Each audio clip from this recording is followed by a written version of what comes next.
Good morning.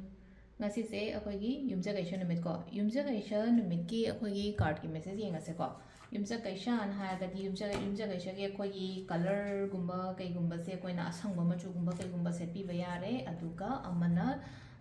chak thong bada akhoi na hapa se hapa ya base tulsi mana ko. Tulsi ki mana gumba hapa ya elaichi gumba kai gumba dumai na hapa ya ko number kai na haras ne ko. Number se na 104 gumba kai gumba dumai ni ibi ba base khudang da kai da lai na ko som side ta haidi 104 gumba kai gumba dumai ni ibi ro ko. Adu duma lai re ko. Adu sum aina hosikan se video se dum ma'am se yum ko haidi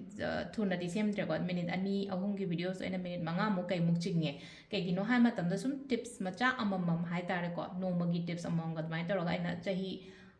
mari mangagi mamangda hapa videos adumaina dum hai tare ko aduna sum yengba nungai khole har ko su yawe ko aduna hadi nongmagi tips and akhoi afaba timing ne adaga card ki message ko hai sum ngasi ki oina harasne ko aina tawba ya ba khopa ya ba kaina ga haraga ti ko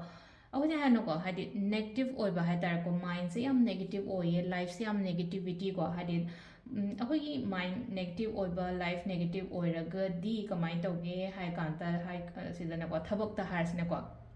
haidi thoughts kumba se phata badum khala lei bodo adu dum lai re ko aduga thabak ta yamna palle na khala se bhajik se kaino ma taw matam da obstacles ana hara se kaino haidi thab ama taw matam da ayet apan chagri chaga thang ba khot ba adum ba mayam do phana bagi damak to ko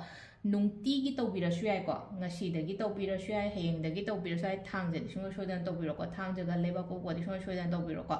अदो अना थांगजे से हाइदी कनोगुंबा लोंग camphor गुंबा मई थाबदुदी अदुम हानदे तौर तौर अदुम लाएको अदुदुम लेजग्रेको अदुगा सिसिना अमुको नुमित ताबा नुंगदावरम गी दुक थाबा मतम सिदा को अखोइगी लेबा के दीपक से खंबिनको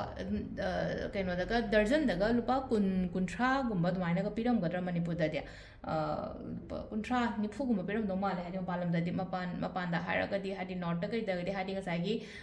जुरा कनो द अखोइगी दर्जन दको दर्जन 12 थोइदे लुपा कुन गुंबा कै गुंबा दि ꯌꯧꯔꯕꯅꯦ ꯍꯥꯟꯅ ꯂꯨꯄꯥ 10ꯗꯪ ꯄꯤꯔꯝꯕꯅꯦꯀꯣ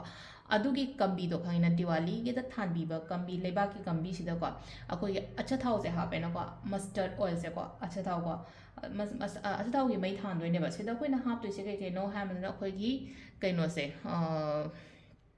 ꯒꯨꯜ ꯃꯔꯨꯁꯦ ꯒꯨꯜ ꯃꯔꯨ ꯍꯥꯏꯔꯒꯗꯤ ꯑꯩꯈꯣꯏꯒꯤ ꯁꯥꯏ ꯁꯥꯏ ꯂꯣꯏꯅꯒ ꯆꯥꯕ ꯃꯇꯝꯗ ꯒꯨꯜ ꯃꯔꯨꯁꯦ ꯀꯥꯂꯤ ꯃꯤꯔꯆ ꯀꯥꯏꯅ ꯍꯥꯏꯕꯗꯣ ꯑꯃꯨꯛꯀ ꯒꯨꯜ ꯃꯔꯨ 12 ꯈꯛꯇꯪ ꯍꯥꯞꯄꯣꯀꯣ ꯑꯗꯨꯒ ꯑꯃꯅꯀꯣ ꯖꯤꯔꯥꯁꯦ normal जीरा से जीरा से खितंग हापो चामच तंखाई की तंखाई है जीरा खतंग हापो बसीसेको अदुंगसाइगी गुल मरु माना कनो तैसे हाइदी कई कानगे हाइ कान सैटर्न की इफेक्ट लेबा हारसनेको अदुगा ngसाइगी जीरासने कईगिनो हाइदि राहु की इफेक्ट लेबसे हाइदि कनो तो होनबदो हाइदि लोशन हनबा ओइबा हाइ तारेको माइन तरोगा अदु सिसे हापगा मै थादोपियो तारगदि ngसाइगी अइना वाखन पॉजिटिव कनो थॉट्स खनबा ngamdrido makak अदुदो हाइतार ए पॉजिटिव थॉट्स कुंबा खनबा ngamgani अइमो अइगी लेपगा लेबा थबा इंखांग गुंबा कइगुंबा हाइतार को अयेत पन हाइसे अंगांगी एग्जाम्स हाइरासे अंगांगी एग्जाम्स येतपसु मखल अमने बंक हाइदि अदुदागी केमना तबि अंगांगी एग्जाम्स येतपा हाइसे अना अयेत अयेत अपन हाइरासे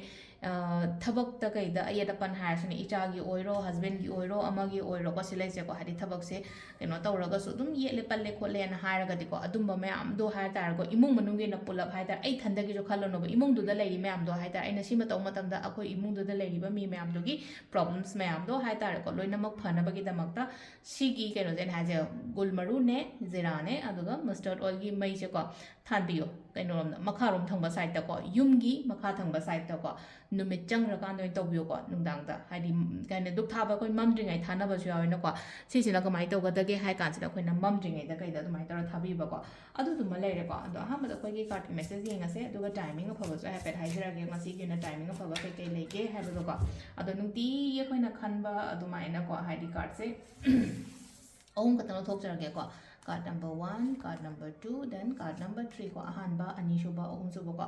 amba khansira anishuba khansira ahumsuba khansira ama khalase ko hadi first card khanba yengase ko hadi first card khanba ngai gi oina sida la ise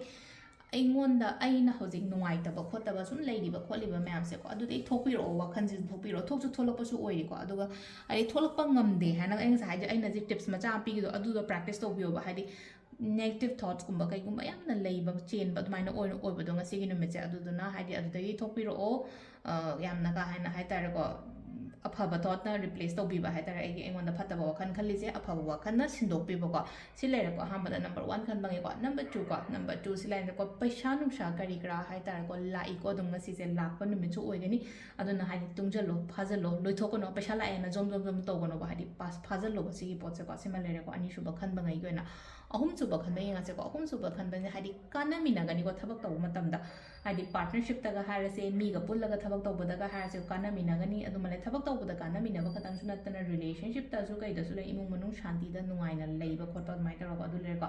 ꯑꯗꯨꯒ ꯑꯩꯈꯣꯏꯒꯤ timing ꯑꯅ ꯍꯥꯏꯔꯁꯦ ꯇꯥꯏꯃꯤꯡꯁꯤꯅ 4ꯒ minute 24ꯗꯒꯤꯅ ꯄꯨꯡ 8ꯒ minute 94 ꯐꯥꯎ ꯂꯩꯔꯦꯀꯣ ꯑꯗꯒꯤ ꯑꯃꯨꯛ 8ꯒ ꯃꯤꯅꯤꯠ 38ꯗꯒꯤꯅ ꯀꯩꯅꯣ ꯑꯩꯈꯣꯏꯒꯤ 13ꯒ ꯃꯤꯅꯤꯠ 14 ꯐꯥꯎ ꯂꯩꯔꯦꯀோ